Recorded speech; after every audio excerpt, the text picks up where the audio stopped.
The rain is here. Ohio State has beaten Penn State 28-17. Doug Lesmerises, Stephen Nathan Baird in the tunnel. The seniors came down this tunnel, then ran out on the field and said hello to Ryan Day, then hugged their moms. Senior day for the Buckeyes, who clinched the Big East Division title with a win over the Nittany Lions. As always, we're grading Justin Fields. Stephen, what were his stats today? He was 16 of 22 for 188 yards, and then he ran it 21 times for 68 yards. So what's that mean to you? What's your grade? I'm going to give him a B- because he put the ball on the ground twice. You can't put the ball on the ground twice. One time it eliminated a possible touchdown, and the other time was at the end of the game where he probably just should have thrown the ball away. I actually put it on the ground 3 times. Yeah, that's 3 times. Yeah, 3 times he put the ball on the ground. Yeah, definitely a B-. Then you can't put the ball on the ground, especially in a game like this where it is close, where a couple of plays go another way. Then maybe it's 21-21 at one point. Yeah, his second fumble set up another score, but the defense managed to hold Penn State to a field goal there to keep it 21-17 instead of letting Penn State tie it up 21-21.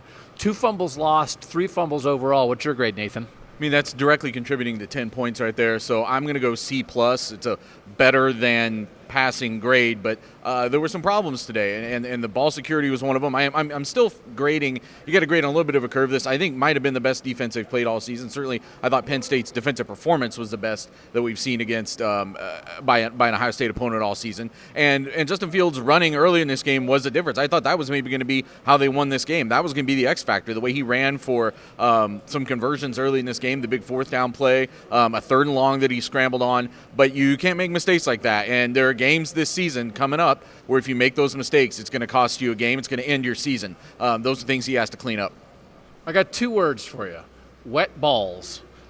It was tough out there today, and I think it's understandable. They weren't out of nowhere. The one, the dude ripped out of him. The second fumble, the guy just ripped it out. It was a great play by the defender to rip it out of there. A lot of people thought Justin Fields' knee might have been down there, right? The one at the goal line, the guy put his helmet right on the ball. I'm making excuses for Justin Fields, and here's why. They don't win without him, right? I mean, I thought his first half scrambling and his running ability on some called runs was the offense. I didn't think there was a lot of execution within the scheme in the first half, and they led 14-0 at halftime because Justin Fields made a lot of stuff up. So there's a lot on him. He dropped the ball in a bucket to KJ Hill for a touchdown. The Chris Olave throw wasn't great, but he gave Olave a chance to make a play. We saw what the other side looked like. Look at the quarterback play from the other team today and compare that to Justin Fields. I mean, if Justin Fields played for Penn State today, Penn State would have won, even with the fumbles, I think, just because he adds such a factor to it. So I'm going to give him a B because it doesn't excuse the fumbles. But Ryan Day said he was tough. He was tough today. They ran him 21 times. That's a lot. He made throws when needed. Well, it was ugly, but he got him over the top. A couple of those 21 are maybe some plays where he kept the ball too long and got sacked too, though. Agreed. I also think that you're comparing him to what Penn State's quarterback situation is. Well, he's the best quarterback in the Big Ten, and I think it's a gap between him and who number 2 is. So I'm not going to compare what he does in a day versus what the other team's quarterback is going to do in a day, because he should be held to a higher standard, because there's a gap in between what his talent level is and maybe what the number 2 talent level is.